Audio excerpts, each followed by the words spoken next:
cross-border information sharing practices. Is it better? Yes. Okay. I think we're dealing with operational risk. Some of the people are still recovering from the lunch. Okay. I'm going to talk about cross-border information sharing, the challenges and opportunities. I'll try and give you a sense of what we are seeing happening in markets and some of the recommendations and concluding thoughts. I thought it would be interesting by starting off on this note. How many of you knew that the contribution to GDP of data flows is equivalent, or at least it was equivalent, to the contribution of physical goods and services?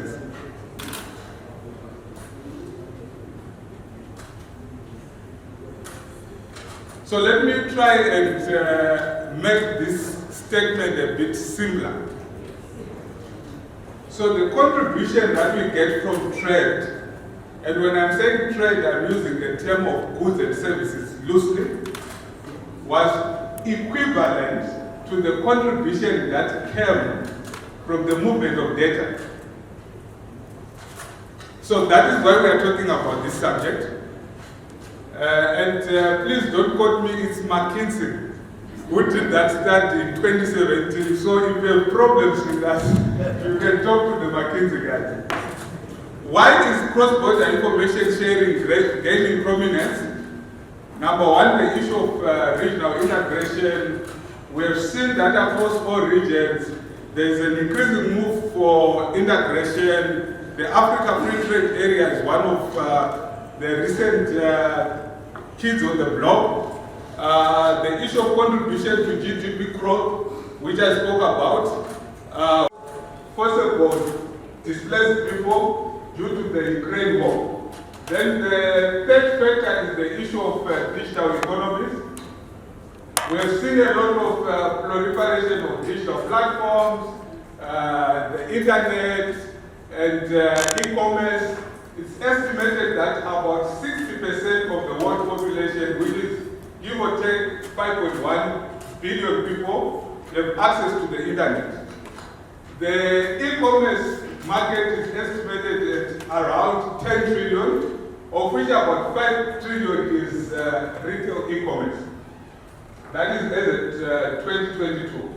Then the fifth issue is around cross-border operation of firms. Most of you are in multiple markets, and because of that, you would want to move data across borders. And finally, the issue of dealing with vulnerability, both from a real sector and the financial sector, where regulators are interested in monitoring vulnerability across borders. So those are some of the factors that are driving the issue of cross-border information sharing. There are various benefits to cross-border information sharing that spread across the consumers, industry, and the economy. And I'm not going to talk much about that because I think we are going to have a discussion that will cover some of those issues. But the most important one is the issues around promoting digitization at an economy level, improving the standard of living for people. If people are able to access services that are manufactured or offered from different economies, they are able to improve their standard of living, the lowering of costs, enhanced competitiveness, and also improving public policy imperatives. So these are some of the benefits that are associated with cross-border information sharing.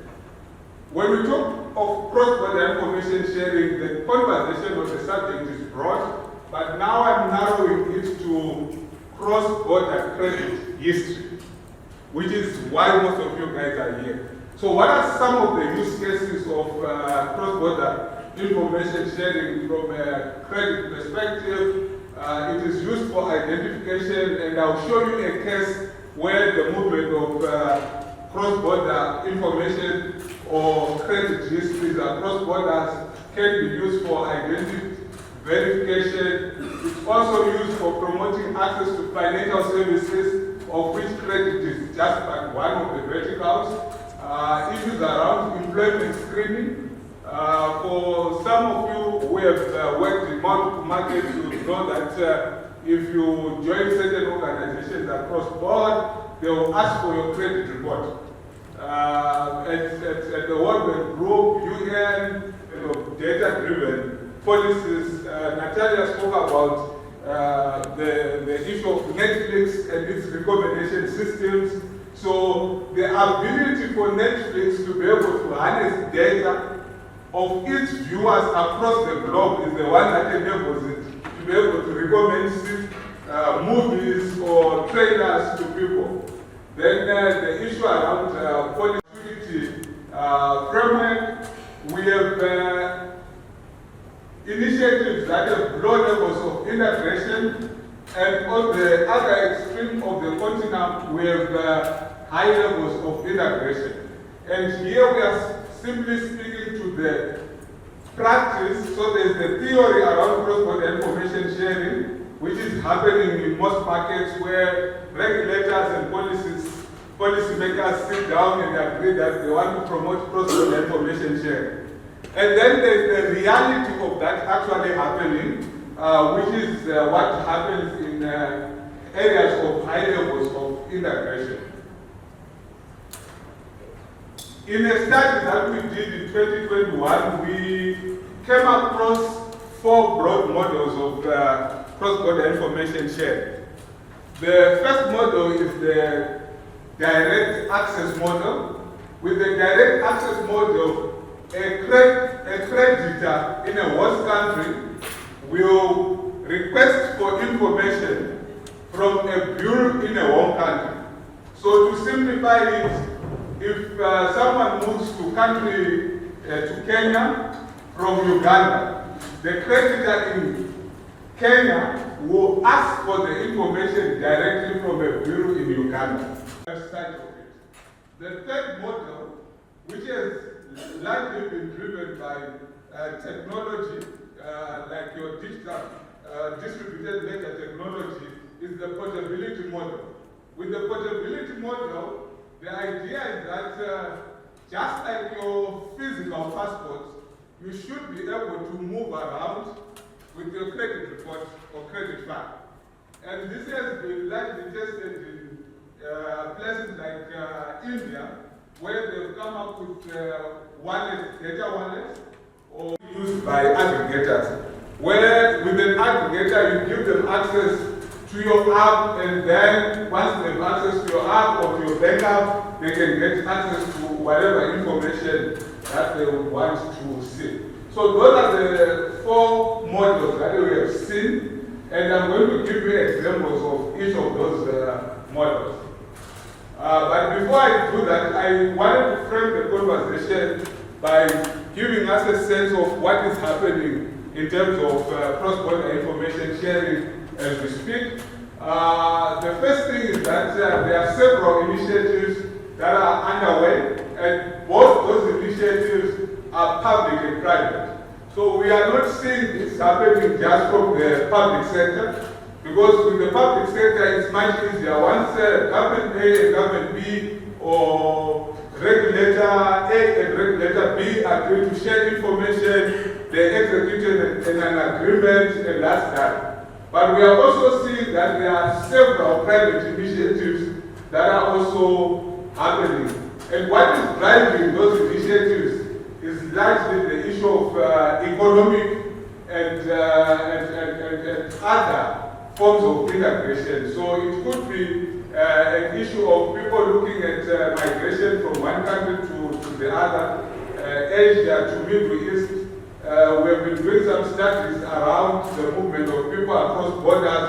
So once people see that there is a sizable volume and market size along a specific border, then you can see an initiative that is happening. From a public perspective, most of the initiatives are being driven by trade blocs, the original trade blocs like APEC in Asia, AFTAC in Africa, and quite the EU and quite a few. And In other instances, these are driven by central banks. The ANACRED, for some people might not know it, is essentially a mechanism that was set up by EU central banks to be able to share data. And for the EU, it's interesting in the sense that with most of the EU lenders, you can be able to lend to non-resident borrowers. So they were finding themselves in a scenario where they couldn't tell the amount of indebtedness across markets. And it was also important for EBA, the banking regulator, to be able to get that kind of information. From a consumer credit report point of view, we have seen that at least until 2020, the level of demand was a bit slow, but it has started peaking over the past 2-3 years. And there are two main reasons for that. One, the issue of conflict, which I spoke about. And secondly, when the pandemic happened, a lot of people realized that they could work from anywhere in the world. So what we have seen right now in most developed economies is reverse migration, where people are going back to their home countries because they are able to work from those countries. And then we are also seeing regional associations coming up with initiatives to promote and facilitate cross-border credit reporting within a particular region. So an example that you will see is for Axis, which is responsible for Europe and how they are doing it.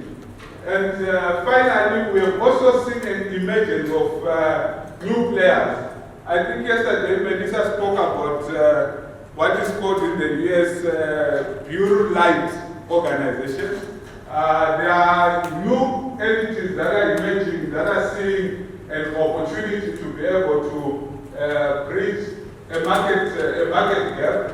Because, for example, if you go to a credit-driven market like the US, you cannot access any service if you don't have a credit report. So the first time I went to the US, a couple of years ago, when I was starting, I got there and they said, you need to get a mobile line. And I strolled into the mobile network operator very confident, and I said, I need a mobile line.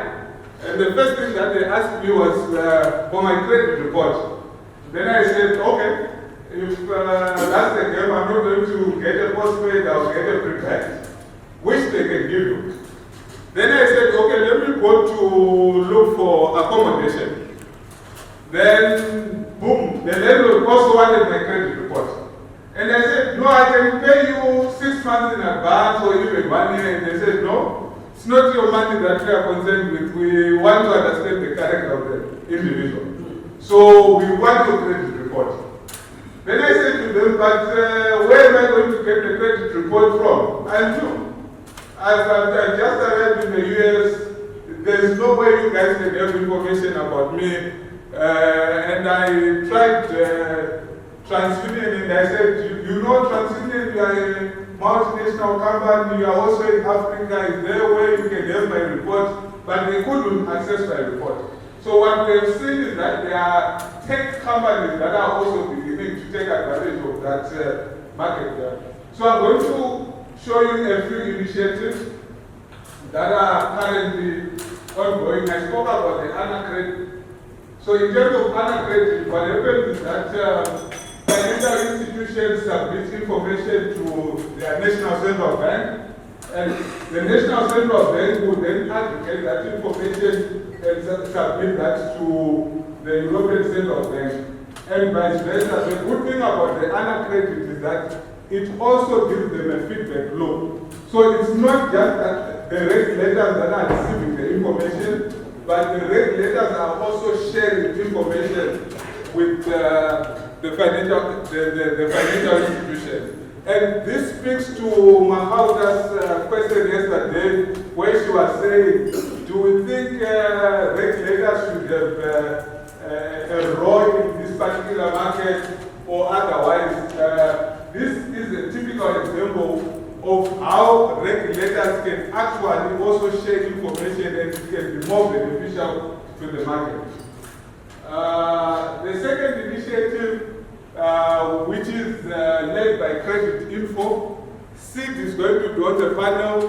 He's going to talk more about what they've done in West Africa and what we are also now doing in Central Africa. And Adamo, the man in charge of those credit bureaus, is also around, so I'm not going to pretend as if I know more than that. It up. So we claim a bit of credit, but there are better places to talk about it. What is interesting about this model is that it's a public-private initiative which speaks again to the role of the public credit registry and the private credit bureau and how the two can coexist. Existing relationships across jurisdictions, across particular private credit bureaus, or even at financial institution level, it's also important to take advantage of the group structures because in most instances, regulators conduct what we call cross-border supervision, and as part of cross-border supervision, This principle was set in 2011. Maybe we are now in the right place. Political agreements that have economic agreements, financial agreements, and maybe we can take advantage of that and start working on this. And this is something that we'd also like to discuss tomorrow in the regional committees that we wanted to incorporate for the ICCR. So please, let's see if we can have a good conversation today.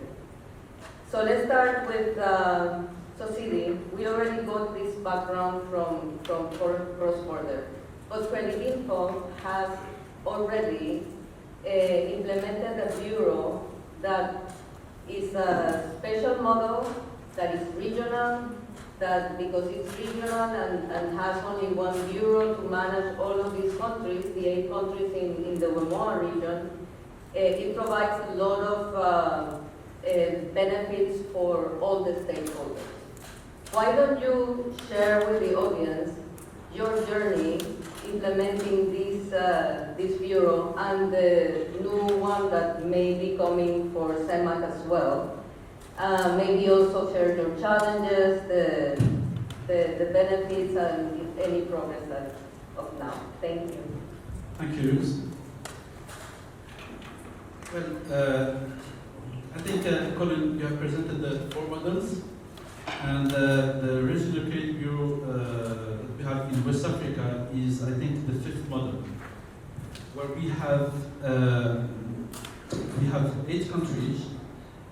8 countries are very close: Mali, Benin, Togo, Burkina Faso, Senegal, Niger, and Guinea-Bissau. So all the 8 countries are part of the Economic Union of the West Africa, and we have one central bank. So this, I think, the fact having one regulator is facilitating a little bit the operations of implementing the regional credit bureau. So in that region, we have economic operators. They operate in all the 8 countries. And it was very important, I think, also for the IFC and the World Bank. It was one of the recommendations in order to implement a credit bureau that will allow better control of systemic risk, but also to facilitate access to finance to people who are moving from one country to another. So the implementation of the credit bureau is something that started back in 2010, there is an RP that was launched, there is an assistance from the World Bank also to the BCAO, which is the central bank of the region. And the bureau started operation in 2015, end of 2015. Of course, we are talking about the region where we have more than 250 banks, microfinances, and different operators, and collecting data from all the different operators with disparate information systems or core bankings was one of the challenges.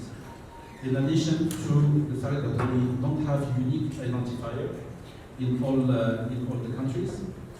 But as Colin said in the end of his presentation, technology can resolve some of the problems. So the fact of not having unique identifier was something that we had to work on in order to link the information between the different data coming from different data providers.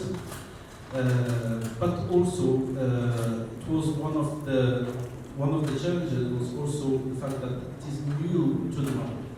So education and with the support of the regulators, were able to support banks in order to contribute data. I don't think that we had the issue of willingness to share data, but it was more technical. And also the fact of having all the banks contributing data, and in the law it was stated that alternative data is part of the data that should be contributed.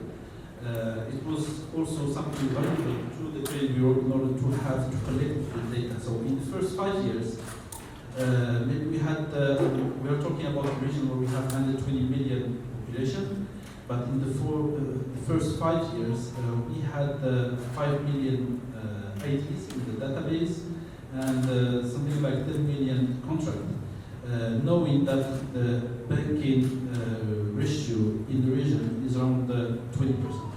So this is the indicators that we had in the first 5 years. Now, I think that the Bureau become mature, and we are over 25 million contracts in the database, and more than 14 or 15 million IDs that we have in the database. And this is something that facilitates access to finance for sure, because the indicator shows that there is access to finance become more easy for people, not only from the same country, but also people coming from other countries of the region.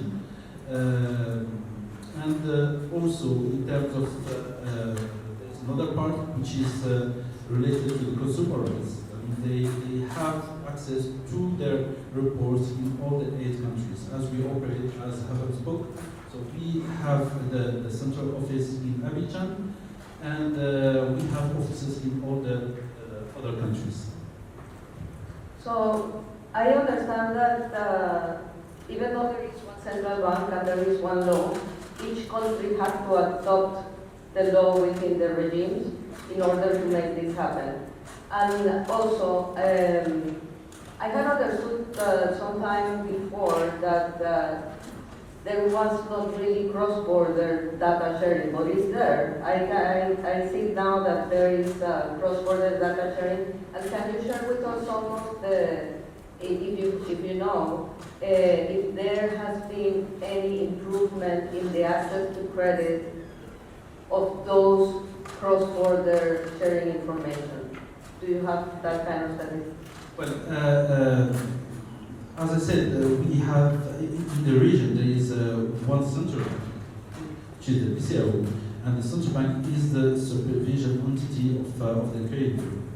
Now there is we still have to comply with the regulation in each country, so we have to obtain license in each country.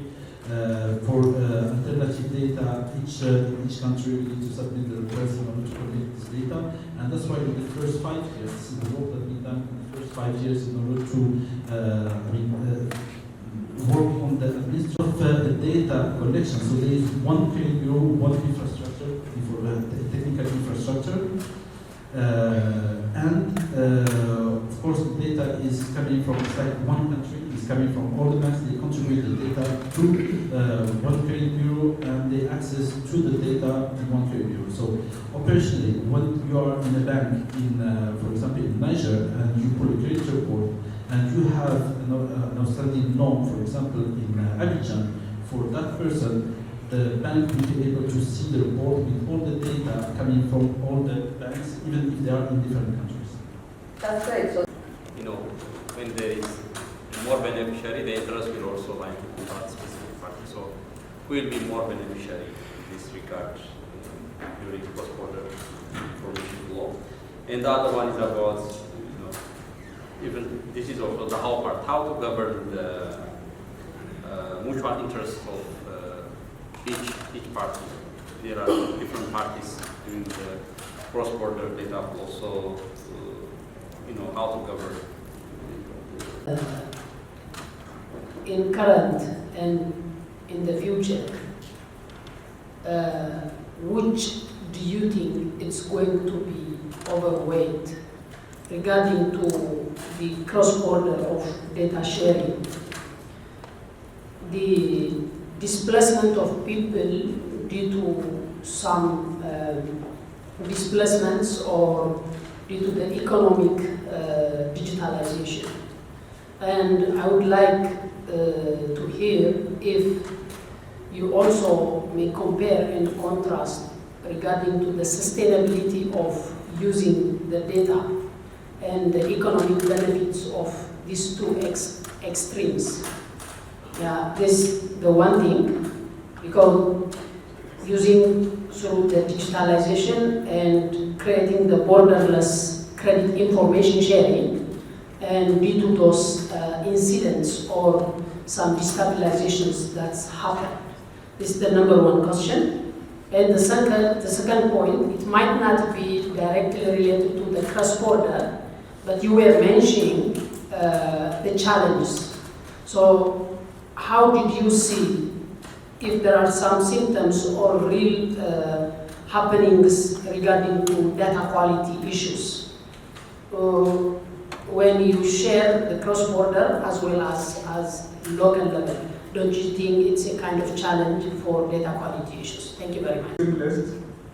The presumption is that, and I chose the word presumption carefully, is that by the time the information sits in the credit bureaus, the bureaus would have done their level best to sanitize it, to make it clean. So when I'm now requesting for that information, it's supposedly clean.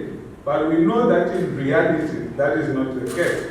There are quite a number of markets I work across the globe where information is still in a bit of, I wanted to use the word shambles, but I refrained myself, though I said it. So the issue there is that conversation exceeds whether it's cross-border or not.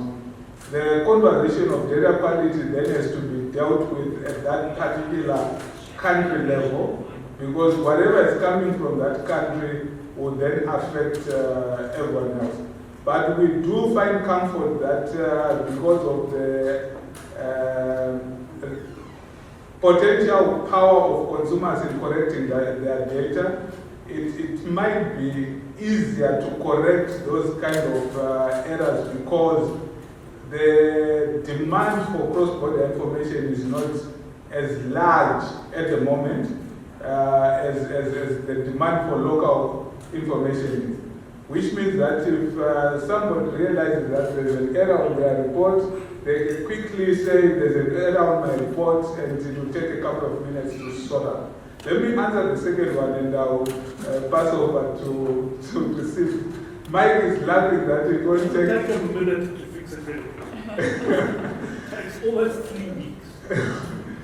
The first question was where we see a lot of traction. If you were to use market size as a proxy, one would argue that economic migration is where we will see a lot of traction. But however, what Ukraine has taught us is that due to the humanitarian nature associated with forced displacement, you are most likely to have policymakers, regulators, credit bureaus, everyone acting in concert to resolve a problem. So where economic integration will take you 20 weeks to resolve, if there is a crisis, people tend to come together and solve for the crisis. Thank you for your question. I think we need to agree on something. That when we deal with data, there is no 100% data quality. there's always work on data quality, especially for credit bureaus that are collecting data from vendors. Of course, there are some specifications of data, but still, always there is work in the quality of data. Now, what is very important for cross-border data is to have a certain level of normalization and standardization of the structure of data in order to avoid some mistakes in terms of combination and provide better quality.